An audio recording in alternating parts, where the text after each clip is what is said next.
वृक्षवल्ली आम्हा सोयरे वनचरे पक्षीही सुस्वरे आळविती. तुकाराम महाराजांनी आपल्या अभंगातून हे सांगितले आहे की वृक्षवेली, पशुपक्षी, प्राणी हे सर्व आपले नातलगच आहेत. त्यांचे जतन, संवर्धन करणे आपले कर्तव्य आहे. चंद्रपूर जिल्हा हा समृद्ध जंगल, बारमाही वाहणाऱ्या नद्या, विपुल खनिज संपत्तीने संपन्न असा हा जिल्हा आहे. विस्तीर्ण ताडोबा जंगल आणि या जंगलाला लागून वसलेली अनेक छोटी गावं. या गावातील लोकांचे जीवन बरचसं जंगलावर अवलंबून आहे आणि या जंगलातील पराक्रमी वाघाच्या दर्शनाची अभिलाषा जगातील आणि देशातील सर्व पर्यटकांना कायम असते. वनसंरक्षण, वन्यजीव संरक्षण, वनावरील अवलंबित्व कमी करणे, पर्यटन वाढविणे, त्यातूनच स्थानिकांना रोजगार निर्मिती या सर्व आघाड्यावर शासन काम करीत आहे. गेल्या काही वर्षांमध्ये वन्यजीवाच्या संवर्धनासाठी केलेल्या उपाययोजनामुळे वाघाची संख्या सतत वाढत आहे. सोबतच मानव वन्यजीव संघर्षही वाढत आहे.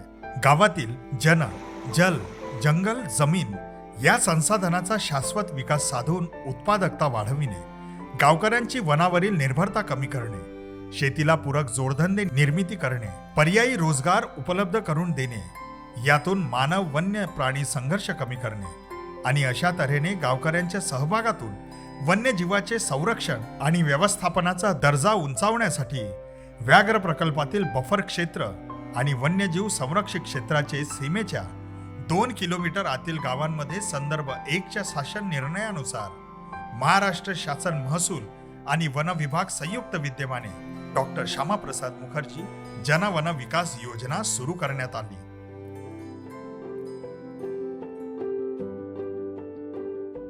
या योजनेमुळे लोकांच्या जीवनात परिवर्तन घडलंय.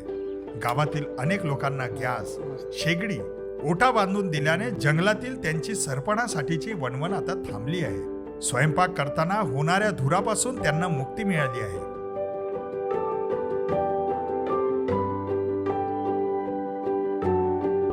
गावातील तरुणांना एकाग्रतेने अभ्यासाकरिता वाचनालय निर्माण करण्यात आले आहे. गावामध्ये सोलार स्ट्रीट लाईट अशा अनेक सोयी सवलती उपलब्ध करून दिल्याने गावकऱ्यांना त्याचा लाभ होतो आहे.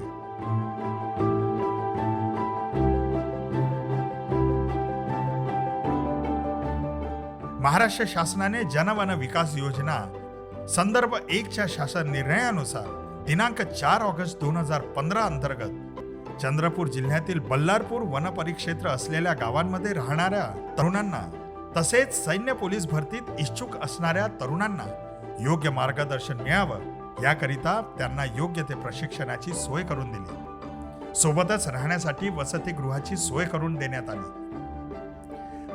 मत्स्य व्यवसाय सुद्धा गावातील तरुणांना रोजगार संधी देण्यास उपयुक्त ठरत आहे.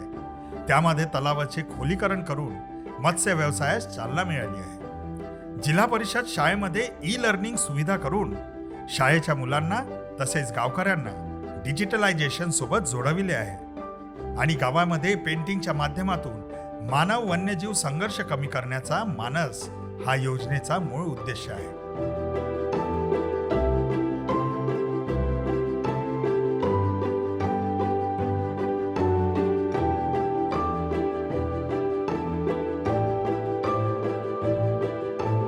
श्यामाप्रसाद मुखर्जी या योजनेतून आम्हाला ड्रायव्हिंग ट्रेनिंग मिळाली आणि ते ड्रायव्हिंग लायसन पण मिळाले. त्याच्यामुळे आमचा जीवनाचा उदरनिर्वाह होता आणि रोजीरोटी कमवत आहे. दिनांक 16 सप्टेंबर 2023 मध्ये सौर ऊर्जा कुंपणाची बाब समाविष्ट करण्यात आली. संवेदनशील गावातील शेतकऱ्यांना या माध्यमातून मानव वन्य प्राणी संघर्ष कमी करण्यासाठी व्याघ्र प्रकल्पातील बफर आणि वन्यजीव संरक्षित क्षेत्राच्या सीमेच्या 2 किलोमीटर आतील संवेदनशील गावामध्ये सदर योजनेअंतर्गत सौर ऊर्जा कुंपणाची बाब संदर्भ 6च्या शासन निर्णयानुसार समाविष्ट करण्यात आली आहे. जेव्हा बॅटरी भेटली तेव्हापासून लावत कोणताच म्हणजे जनावर शिरू शकत नाही, एवढा फायदा आहे शेतकऱ्याचा.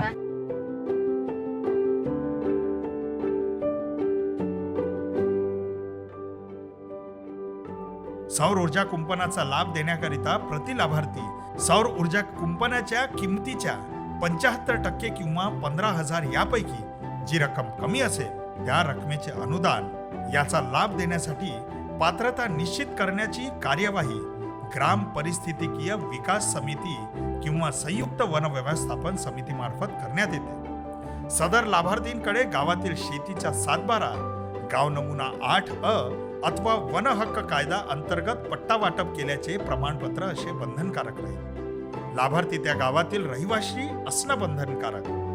ज्या व्यक्तीवर वन गुन्हा नोंदविण्यात आला असेल अशा व्यक्तीला योजनेचा लाभ मिळणार नाही. वैयक्तिक सौर ऊर्जा कुंपण अथवा सामूहिक चेन लिंक फेन्सिंग यापैकी एकच लाभ अनुज्ञेय राहील. ज्या गावांमध्ये वाघ, बिबट यांचा प्रादुर्भाव आणि वन्य प्राण्यांपासून शेत पीक नुकसानीची प्रकरणं जास्त आहे अशा निवडक गावाभोवती असलेल्या वनसीमेवरच वन विभागाद्वारे लोखंडी जाळीचे कुंपण उभारण्यास शासनाची मान्यता प्रदान करण्यात आली आहे. वन्य प्राण्यांचे भ्रमण मार्ग बाधित होणार नाही आणि त्यांना पाणी पिण्यास अडथळा निर्माण होणार नाही. या सर्व गोष्टींचे सर्वेक्षण करून योग्य ठिकाणी लोखंडी जाळीच्या कुंपणाकरिता अंदाजपत्रक तयार करण्याची कार्यवाही उपसंचालक, उपवन संरक्षक, विभागीय वन अधिकारी करतात.